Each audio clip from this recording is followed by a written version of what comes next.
لترون الجحيم ثم لترونها عين اليقين ثم لتسألون يومئذ عن النعيم.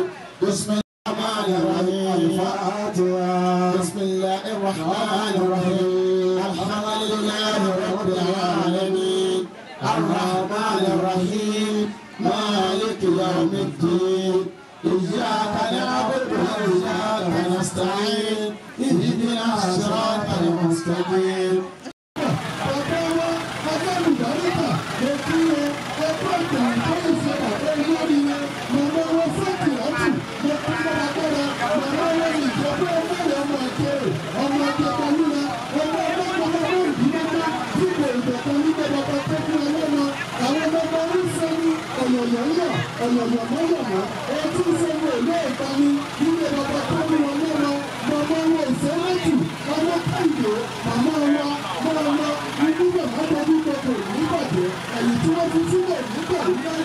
Àlèyájà Òsénàtù Àbẹ̀kẹ́ Adé ìyàwó Fásásí Adéṣọ́yè ọ̀rọ̀ rẹ̀. Subhana rabbika rabbil izzati amma yasifun.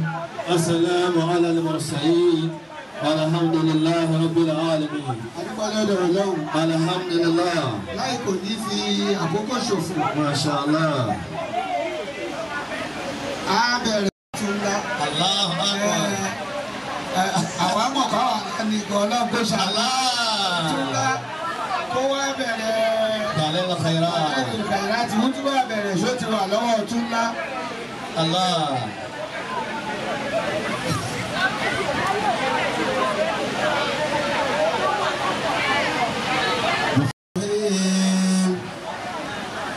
اللهم إنا نويت بصلاة على النبي صلى الله عليه وسلم امتثالا لأمرك وتصديقا لنبيك سيدنا محمد صلى الله عليه وسلم وما بات فيه وشك إليه وتأتم لقلته آمين وإن سأل عيسى لديته اللهم آمين ولولا لا نري لدي منه هلكته آمين ولمقامه في مقامة المرسلين ودرجاته في داية النبيين وسألك ردك ورداه يا رب العالمين آمين مع العافية الدائمة والموت على الكتاب خاتم النبيين وإمام المرسلين وعلى آله وأصحابه أجمعين وسلام على المرسلين والحمد لله رب العالمين.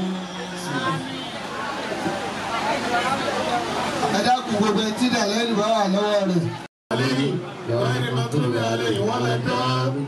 آمين. سبحان ربك رب العزة عما يصفون وسلام على المرسلين والحمد لله رب العالمين. Bàbáni káàkiri ìwọ́n mú ìjàdà bí wọ́n kú iṣẹ́. Jazakumullahu khairan. Kọ́lá ọ̀pọ̀ṣà jẹ́ kẹ́kẹ́ ìwọ́n mú. Àwọn ẹbí wọn nílé bàbá. Àwọn ẹbí wọn nílé ìyá. Ìyẹn nìjẹ̀bú pé wàá wá sílé ọkọ wọn.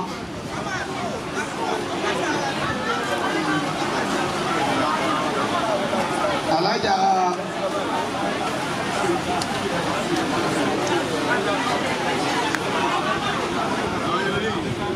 ẹ̀dàkùn alájà òṣàtì ọmọ wa òṣàtì. Allah